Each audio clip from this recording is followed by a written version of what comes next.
Hello, everybody. This is Brisbane05Blaster here, and welcome to the summary of this tournament.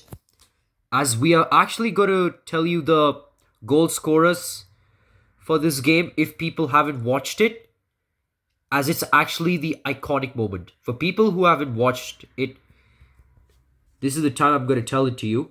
It's basically like a highlights, but instead of just showing you the video, I'm just basically telling you the exact results. So our first match began with Sweden versus Brazil, and that match was actually a must-watch game. I would say we thought it was actually going to be a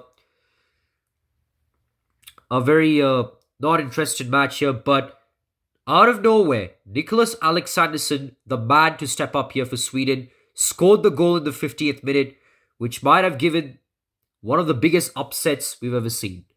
Because Sweden, yeah, I know they're a European team, and Brazil, they're all like the best team of all time. Won five World Cup titles. And to lose to Sweden is obviously a disgrace thing.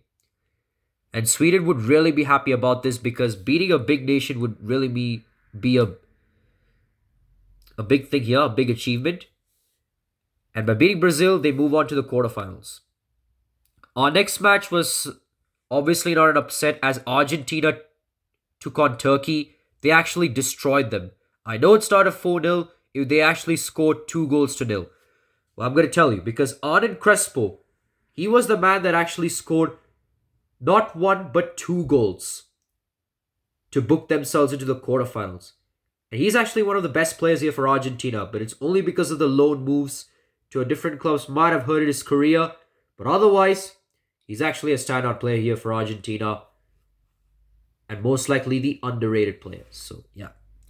Our next game is Spain versus Colombia. This game was also pretty close, where it all came down to the 83rd minute, scored by the Colombian veteran himself, Carlos Araujo. Just tucked it in and gave a big reasonable result here for Colombia as they move on to the quarterfinals. It was actually a pretty crazy game. That too in the Santiago Bernabeu. It would really be a big achievement for them. But match 4 was obviously the crappiest game we've ever seen. The reason why I'm saying the crappiest game, I know it is a 1-0 scoreline. It was very close. But there were chances and a controversial penalty for USA they conceded gave Christian Ziege a chance to score the penalty goal, which gave Germany a lead they deserved. Because Germany are not that good. I know they had good players back then, but they were not I would say the super team as once they had earlier. But they weren't actually a super team. So, yeah. It all came down in the 2010s. Then they became a super team. But yeah, this is actually Germany at their, let's say, at their average. But yeah, they did get the job done over US, so that's at least a good thing for them. But yeah, we'll come to that soon. But match 5 was obviously one of the standout, excuse me, one of the matches which was obviously seen by many people as it's Poland versus England. And coming to YouTube thinks it's actually less. But to me, it looks more because England, come on, England are like the nation, like the important nation here. So obviously, people will see it as Michael Owen and Robbie Fowler were the goal scorers for this game. Owen scored an easy tap-in goal, whereas Robbie Fowler scored a goal with his head, done a perfect header, which means putting England to the quarterfinals. Match 6 was Saudi Arabia versus Italy. And this match was actually very interesting, honestly. Well, Italy did actually win this one, but a desperation here from Saudi Arabia, a hard work here for Saudi Arabia, and I would say a good effort here from Saudi Arabia, like Mohammed Al Shaloub, probably one of the underrated players here for Saudi Arabia. It has really helped them. And that 2-2 come from 1-0 down, that has got to take the cake. But Del Piero might have actually sealed it, scoring 2 goals. That might have hurt Saudi Arabia. Otherwise, they could have also been the team to cause a massive upset. Who knows? Upsets can happen, but we just don't know when. But fair play from Saudi Arabia as they did fight. They were like the only team that actually gave them a fighting chance and gave Italy a run for their money, because other teams who have actually conceded the goal, they just think it's game over. They just otherwise, put their foots off a gas. But Saudi Arabia is like the only team that has not done that. They just like didn't give up. So yeah, that's the reason why I'm so amazed about this. But then we come to match 7, where match 7 technically was our first match where we actually got into golden goal, where Samuel Eto'o, out of all players, scored 111th golden goal match winning, or 111th match winning goal, or a match winning goal in the 111th minute, just put it this way.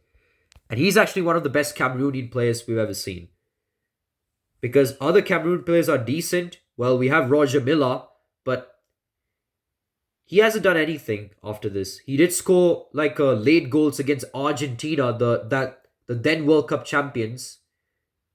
Argentina were the defending champions in 1990, and Cameroon were like major underdogs. But Roger Milla, who was actually the veteran back then, he actually scored late goals to actually secure a win for Cameroon, and also the biggest upset of the game. So yeah, that's the reason why Cameroon is like one of the dark horse team. But match 8 that means we come into our last round of 16 game, where it was South Korea versus France, where France, obviously there have been no upsets. France completely destroyed South Korea, pure domination, thanks to Didier Deschamps and David Trezeguet's goal. David Trezeguet's goal was actually outside the box. You got to see that goal. But otherwise, it was actually normal from here. And now we move on to the quarterfinals, where we have Sweden versus Argentina, where Jurgen Peterson, out of all players, scored a goal which put Sweden into the semi-finals, and they were actually dreaming about reaching to the finals. So that gave them a chance. But as for Argentina, that might have been their worst game of their life, because losing to an underdog team would really be a nightmare. That's right, a nightmare for them. But still, upsets are upsets. Anything can happen. So this is actually a game of fairy tales. So that's all I gotta say here. But match 2 also has the same story like Sweden versus Argentina, but this time the opposite. Because an underdog European team bet a big South American team.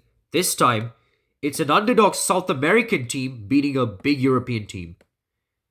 And it was actually from a Newcastle United player, a former Newcastle United player, Faustino Asprilla, to score an outside the box goal, a banger against Germany. Well, Germany had chances, but one of the shots could have actually been a goal. Honestly, it could have been a goal. But he skied it. And I really couldn't believe that. But yeah, that's all it is. That's how the cookie crumbles.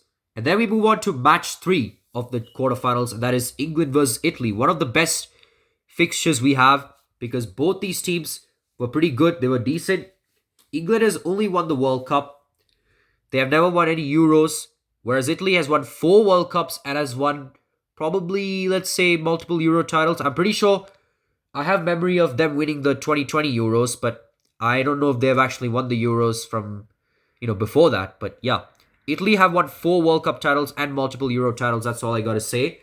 But Steven Gerrard, the youngest midfielder, I would say, might have actually scored a match-winning goal against Italy. It was actually a decisive goal, but a goalkeeping howler from one of the Italian goalkeepers might have gave England a chance to score an easy goal. That's how England got the job done over Italy.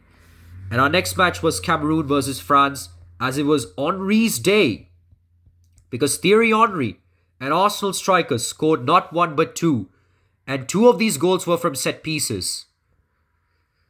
That's why Henry was probably wanted to be the world's best, but obviously didn't get the chance to win the Champions League with Arsenal, but won it with Barcelona, won the World Cup with France. But yeah, they sadly could not win the title, but we'll see. I mean, Henry has probably done pretty well. And he's probably one of the standout players here. He has won two Premier League titles with Arsenal, but have never won a Ballon d'Or, so that's the reason why. But now we move on to our first game of the semi-finals, as it is Sweden versus Colombia, where this game actually went down to the wire. It was actually a sellout, where many Swedish players and many Colombian players went to see this match. It was in Stockholm, by the way, where Lida Preciado, out of all players, scored a match-winning goal. It was actually a wonderful pass from Morantes, giving it to Lida Preciado, scoring an easy goal. He couldn't miss that, and that's how Colombia managed to go through to the finals. Sweden were pretty unlucky there because that was their moment. They have won 2 games from home, but this time they didn't win this one. Their first home loss here, and that too in the semi-finals. But Sweden will get a do-over in the next season because they've made so far that they won't be eliminated in the next season. They won't be... there will be no chance of them not being playing in the season. It's only for the bottom 8 teams here. So we'll get to that right after I tell you the summary. And then our next match, it was England versus France, where Robbie Fowler scored an earliest goal we've ever seen in the 2nd minute, which might have actually gave England the lead. And yeah, that's all I got to say here. And we'll be right back here. Just don't worry. I probably might have made some a technical error, so we'll be right back. Alright guys, we're back.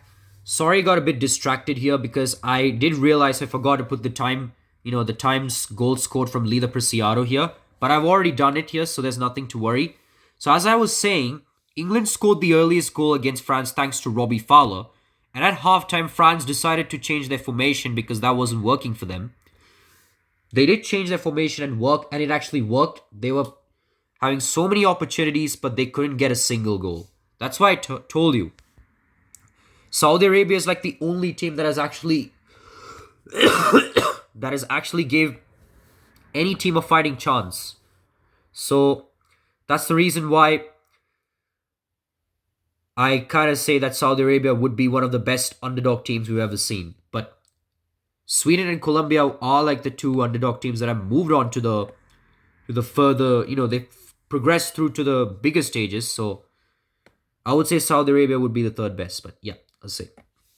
Then we go to the 3rd place playoff, where it was Sweden versus France, in which there has been no goal scorers, but it all came down to penalties, in which Sweden did the impossible, winning on penalties against France.